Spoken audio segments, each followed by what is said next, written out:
जब आप spiritual rules को फॉलो करेंगे आप कभी नहीं हार सकते। दाऊद के मुंह से निकला इसको गिहोन में लेके जाओ, वो भी एक सोते की जगह थी, और वहां उसको अनाउंस किया गया। आज लोगों को मालूम है कि फलाना बाबा मुझ पे जादू कर रहे हैं, मैं चौराहे से निकला हूं, आज 10 चौराहों से 10 पे जादू टोने पड़े थे, पर उसने प्रेयर नहीं की। अगर दाऊद जिसने 66 लड़ाइयां लड़ी और 66 जीती, वो इन चीजों को समझता है, स्पिरिचुअल चीजों को, कि वो पानी के पास खड़ा है, उसको पानी के पास लेके जाओ। वो इजरायली नहीं समझ रहे कि उसने अपना बेटा कुर्बान किया, हम भी कोई बलि चढ़ाएं, हम भी भेड़ बकरियों को लेके जाएं, हम भी यहोवा के सामने कुछ अर्पण करें, ताकि परमेश्वर के सामने हम बलि वर्सेस बलि को लेके जाएं।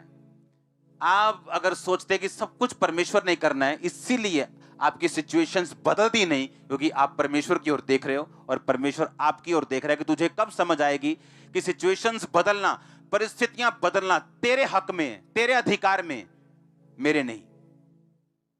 बैठे रहो 25 साल फाइनेंशियल ब्लेसिंग के लिए प्रार्थना करते रहो और ना बोवो, 25 साल बाद भी वही हाल है, उससे बुरा हाल होगा। करते रहो प्रार्थना, प्रभु मुझे कब दुष्ट आत्मा से आजाद करेगा, और प्रार्थना में घुटने टेक के उसको डंडे ना मारोगे दुष्ट आत्मा को, वो नहीं जाने वाली।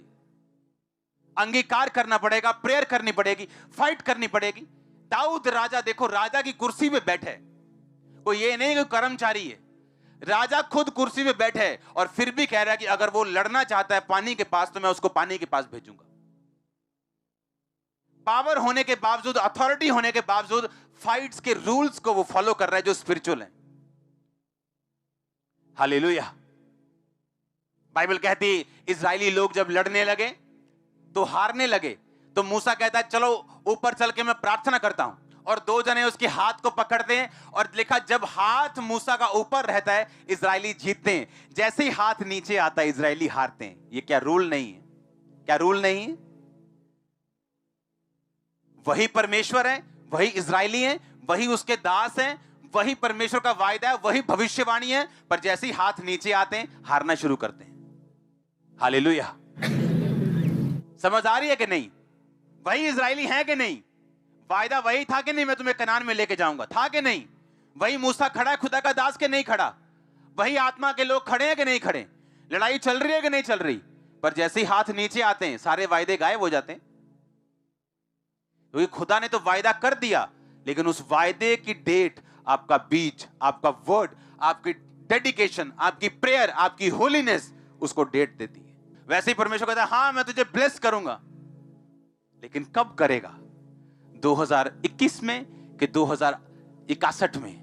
वो आप पे निर्भर करता है। प्रभु ने बता दिया मैं ब्लेस करूंगा, उसके बाद कैसे भागना है, कितनी स्पीड से भागना है, कितनी डेडिकेशन से भागना है, ये आप पे डिपेंड करता है, परमेश्वर पे नहीं।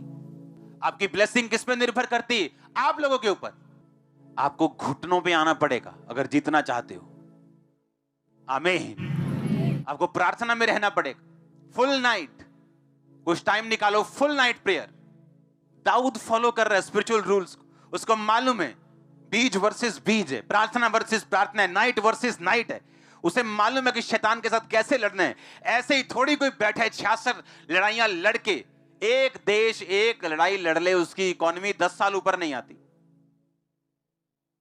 वो लड़ाइयां वो थोड़ी जो मोहल्लों में होती हैं वो डंडों वाली, वो भी आज की जैसी लड़ाई, अगर आज किसी देश की लड़ाई हो वैसे लड़ाई उसने 66 लड़ी है, 66 जीती हैं, और फाइनेंशियली कमजोर नहीं हुआ, ब्लेस्ड हुआ। क्या लगता है आपको? क्योंकि वो स्पिरिचुअली रूल्स फॉलो करता था, मालूम था उसको। दाऊद के अगर आप जिंदगी देखें, उसके आसपास के लोग आत्मिक लोग थे। अगर आप शरीर को एंटरटेन करेंगे तो आत्मा में पीछे रह जाएंगे। शरीर को काबू कर लेंगे, आत्मा में आगे बढ़ जाएंगे। और जब तक आप आत्मा में आगे नहीं बढ़ेंगे, कुछ ब्लेसिंग्स कभी आपकी लाइफ में नहीं आ सकती। आपकी मोस्ट ब्लेसिंग्स आपकी स्पिरिचुअल ग्रोथ पे निर्भर करती है। अगर कोई आ भी जाए बिना स्पिरिचुअल ग्रोथ के, तो उस पर तलवार लटकी रहती है कि कब आएगी और कब जाएगी मालूम नहीं। आप समझ रहे मेरी बात को? स्पिरिचुअल रूल्स आप फॉलो करते हैं, आपको मालूम है व्यभिचार आपकी कमजोरी है, तो आप क्यों मोबाइल लेके बैठे हैं, क्यों फेसबुक खोल के बैठे हैं? आपको मालूम है चोरी आपकी कमजोरी है। क्यों पैसों के लेन देन में आप अपनी टांग को फंसाते और अड़ाते हैं? हालेलुया। मैंने देखा है, अपने शरीर को एंटरटेन मत करो अगर आप सुखी लाइफ जीना चाहते हो तो। अगर आपकी कमजोरी कोई चीज है उससे दूर रहो।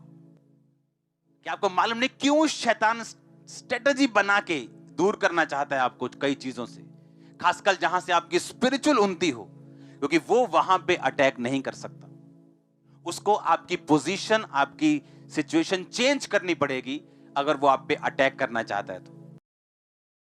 परमेश्वर ने आपको एक सिस्टम दी है, एक चर्च दी है, उस सिस्टम से वो आपको ब्लेस करते हैं। आप इमेजिन करो, आपका रात को प्रार्थना का टाइम है 10 से 12, और वो टाइम आपने टीवी को दे दिया, फोन को दे दिया, आपने स्पिरिचुअल रूल को तोड़ा है। आपको प्रेयरफुल पर्सन बनना पड़ेगा, ये 100% बात लिख के ले लो। आप बंदे हो, आप जनानी हो, आप कोई भी हो, आपको स्पिरिचुअल रूल, आपको प्रेयर में रहना पड़ेगा अगर आप विक्टोरियस क्रिश्चियन बनना चाहते हो तो।